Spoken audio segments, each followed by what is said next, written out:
Hello friends, ಇವತ್ತು ನಾನು chicken curry ಮಾಡೋದು ಹೇಗೆ ಅಂತ ಹೇಳ್ಕೊಡ್ತೀನಿ. ಮೊದಲು ಕಡಾಯಿಗೆ ಎಣ್ಣೆ ಹಾಕ್ಕೊಳ್ಬೇಕು. ಎಣ್ಣೆ ಬಿಸಿ ಆದ ನಂತರ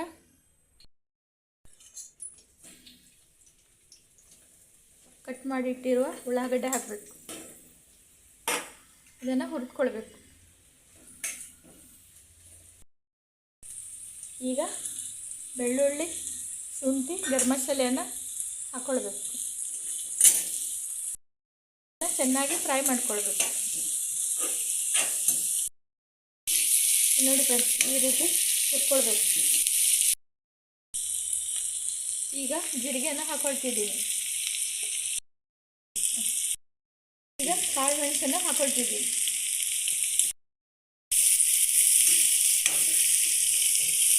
ಇದನ್ನು ಚೆನ್ನಾಗಿ ಫ್ರೈ ಮಾಡಬೇಕು. ನೋಡಿ ಫ್ರೆಂಡ್ಸ್, ಕೊತ್ತಂಬರಿ ಮತ್ತು ಪುದೀನವನ್ನು ಉಪ್ಪಿನ ನೀರಲ್ಲಿ ತೊಳೆದುಕೊಂಡಿಟ್ಟಿದ್ದೀನಿ. ಇದನ್ನು ಕೂಡ ಹಾಕಿ ಹುರ್ಕೊಳ್ಬೇಕು.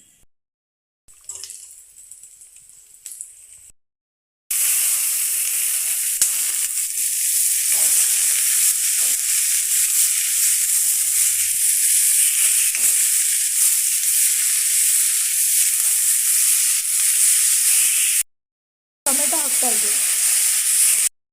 ಫ್ರೆಂಡ್ಸ್, ತೆಂಗಿನಕಾಯಿಯನ್ನು ತುರಿದಿಟ್ಕೊಂಡಿದ್ದೀನಿ. ಇದನ್ನು ಹಾಲು ತೆಗಿಬೇಕು. ಫ್ರೆಂಡ್ಸ್, ಈ ರೀತಿ ಚೆನ್ನಾಗಿ ಹುರ್ಕೊಳ್ಬೇಕು. ಇದನ್ನು ಅರ್ದಿಟ್ಕೊಳ್ಬೇಕು. ನಂತರ ಈಗ ಸ್ವಲ್ಪ ಅರಿಶಿನ ಪೌಡ್ರನ್ನು ಹಾಕ್ಕೊಂಡು ಹುರ್ಕೊಳ್ಬೇಕು. ಫ್ರೆಂಡ್ಸ್, ಈಗ ಕಾಯಿ ತುರಿಯನ್ನು ಮಿಕ್ಸಿಯಲ್ಲಿ ಅರ್ದಿಟ್ಕೊಂಡಿದ್ದೀನಿ. ನೋಡಿ ಫ್ರೆಂಡ್ಸ್, ಕಾಯಿ ಹರ್ಕೊಂಡಿರೋದನ್ನು ಇದನ್ನು ಹಾಲು ತೆಕ್ಕೊಳ್ಬೇಕು. ನೋಡಿ ಫ್ರೆಂಡ್ಸ್, ಈ ರೀತಿ ಕಾಯಿ ಹಾಲನ್ನು ಸಪ್ರೇಟ್ ಮಾಡ್ಕೊಳ್ಬೇಕು. ಇಲ್ಲಿ ನೋಡಿ ಫ್ರೆಂಡ್ಸ್, ಈ ರೀತಿ ಹಾಲನ್ನು ಸಪ್ರೇಟ್ ಮಾಡ್ಕೊಳ್ಬೇಕು. ಇಲ್ಲಿ ನೋಡಿ ಫ್ರೆಂಡ್ಸ್, ಈ ರೀತಿ ಕಾಯಿ ಹಾಲನ್ನು ತೆಕ್ಕೊಳ್ಬೇಕು. ಇಲ್ಲಿ ನೋಡಿ ಫ್ರೆಂಡ್ಸ್, ಹುರಿದಿಟ್ಕೊಂಡಿರೋ ಮಸಾಲೆಯನ್ನು ಮಿಕ್ಸಿ ಜಾರಲ್ಲಿ ಅರ್ದಿಟ್ಕೊಂಡಿದ್ದೀನಿ. ಇದಕ್ಕೆ ಕಾಯಿ ಹಾಲು ಮಿಕ್ಸ್ ಮಾಡಿ ಕುದಿಸ್ಬೇಕು. ಇಲ್ಲಿ ನೋಡಿ ಫ್ರೆಂಡ್ಸ್, ಒಂದು ಕಡಾಯಿಯಲ್ಲಿ ಎಣ್ಣೆಯನ್ನು ಬಿಸಿ ಮಾಡಿಕೊಳ್ಬೇಕು. ಕಟ್ ಮಾಡಿಟ್ಕೊಂಡಿರೋ ಉಳ್ಳಾಗಡ್ಡೆ ಮತ್ತು ಟೊಮೆಟೊನ ಹಾಕಬೇಕು.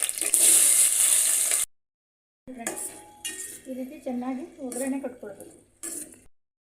ಫ್ರೆಂಡ್ಸ್, ಇದು ಚೆನ್ನಾಗಿ ಫ್ರೈ ಆಗಿದೆ. ಈಗ ಅರ್ದಿಟ್ಕೊಂಡಿರೋನ ಮಸಾಲೆ ಹಾಕೋದು ಇದರಲ್ಲಿ.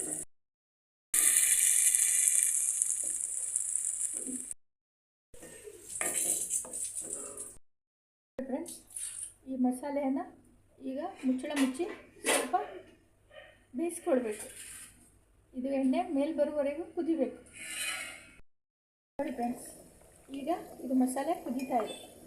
ಇದಕ್ಕೆ ಕಾಯಿ ಹಾಲನ್ನು ಹಾಕಬೇಕು.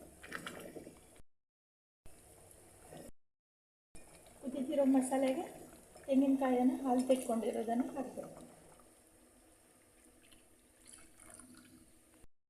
ಫ್ರೆಂಡ್ಸ್, ಈಗ ರುಚಿಗೆ ತಕ್ಕಷ್ಟು ಉಪ್ಪು ಹಾಕಬೇಕು. ಹಲೋ ಫ್ರೆಂಡ್ಸ್, ಈಗ ಮಸಾಲೆಗೆ ಚಿಕನನ್ನು ಹಾಕ್ಕೊಂಡಿದ್ದೀನಿ. ಚಿಕನನ್ನು ಹಾಕ್ಕೊಂಡು ಈ ರೀತಿ ಕುದಿಸ್ಕೊಳ್ತಾ ಇದ್ದೀನಿ. ಇದು chicken curry ready. Chicken curry ರೆಡಿಯಾಗಿದೆ. ತೆಂಗಿನಕಾಯಿ ತುರಿಯನ್ನು ಹಾಲು ತೆಗೆದು ಹಾಕ್ಕೊಂಡು ಮಾಡಿರೋವಂಥದ್ದು. ರುಚಿಯಾಗಿರುತ್ತೆ. ನೀವು ಕೂಡ ಮಾಡಿ. ವಿಡಿಯೋ ಇಷ್ಟ ಆದರೆ ಲೈಕ್ ಮಾಡಿ, ಸಬ್ಸ್ಕ್ರೈಬ್ ಮಾಡಿ.